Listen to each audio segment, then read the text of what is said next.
for being patient.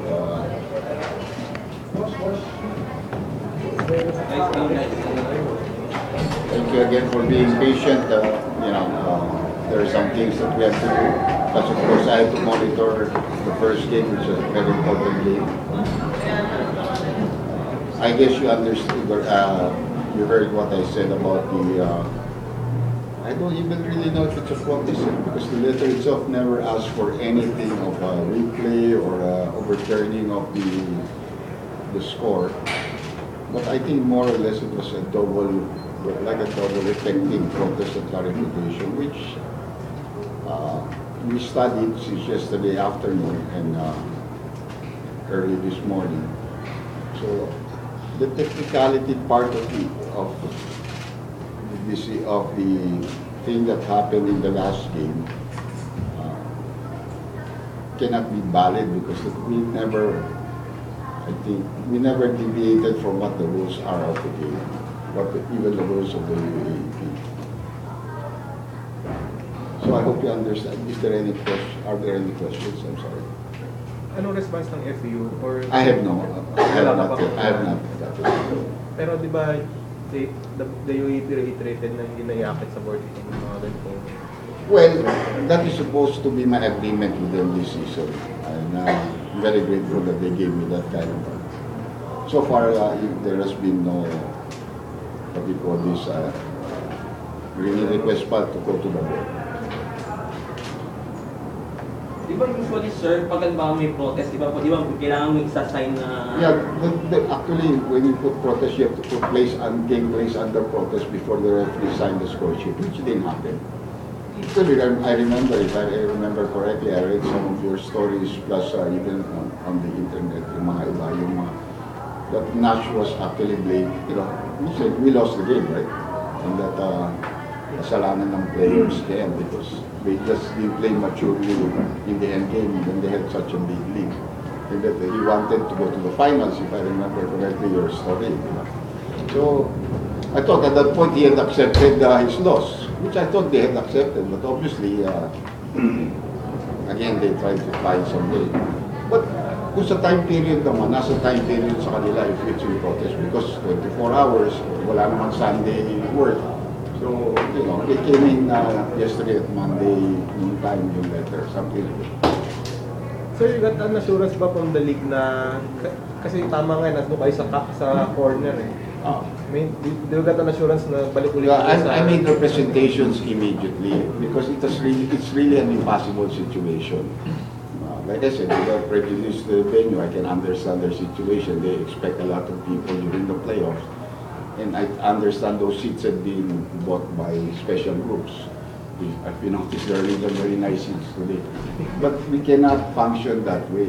We cannot function with our monitor, with our fourth man away from the three referees that are officiating the game. So they have assured us they'll give me at least 3, maybe even 4. I myself, I don't have to be somewhere in the middle, but if they have problems, they can always come to me or Mr. Romney. Sure, does it mean that any error in tabulation can be corrected within the game anytime? Yes. No. Within the period. Within the period But in the FIBA rules, it can be corrected anytime before the game expires, before the referee sign the score sheet. Iba yun, but sa atin, sa UAAP, meron yung specification dito. Let's say, if that thing happened in the second quarter, I cannot correct it in the third quarter or in the fourth quarter. So sir, valid ba yung ano na yun? Tatlo yun eh. Tatlong instances. You have to correct it at the first dead ball situation. You have to correct it at the first, when there is a timeout, and before the game is over, before the quarter is over, as the case may be. So when is it applicable na pwede ka talaga mag-correct?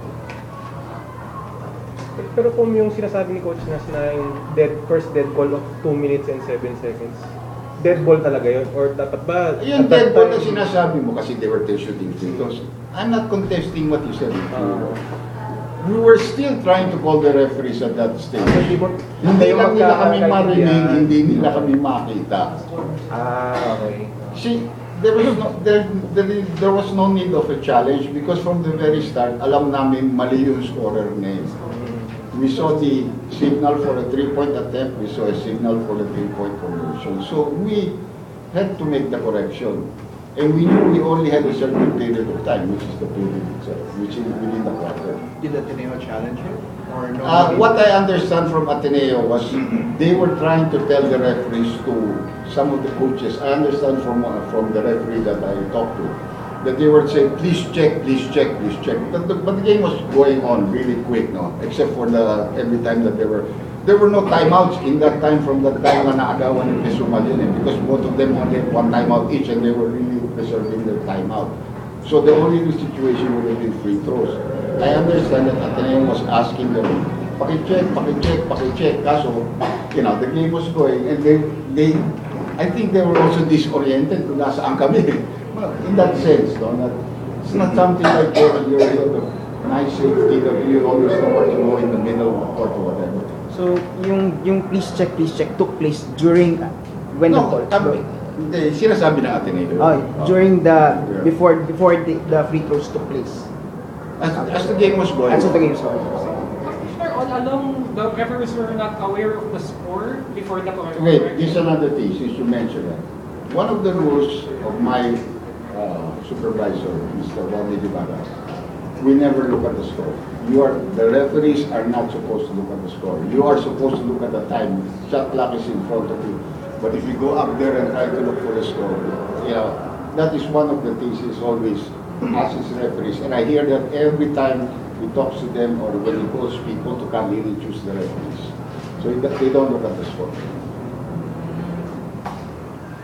So our playoff games for this weekend, separate venues. No. Yeah. But anyway, we have a Saturday in Araneta and Sunday in Okay, clear. Na kayo? Thank you. Thank you. I'll see you again because